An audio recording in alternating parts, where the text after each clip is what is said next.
சிதம்பரம் போய் சிதம்பரத்தில் இவர் உள்ளே போகும் பொழுது எப்படி இருந்தது, இவருடைய அனுபவம் எப்படி இருந்தது என்று சேக்கிழார் பெருமான் சொல்லுவார்.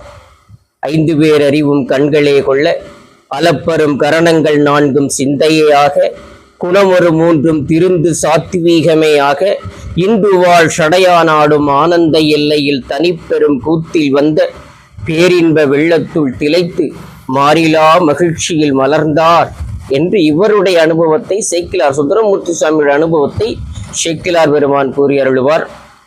அப்படியாக அவர் பல தலங்களை தரிசித்து கொண்டு திருவாரூர் சென்றடைந்து, திருவாரூரில் தேவாசிரிய மண்டபம் என்று ஒரு மண்டபம் இருக்கிறது.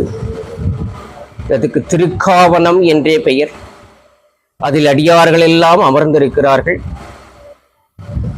இவர்களோடு சேர்ந்து நான் ஆளாவது என்னாலோ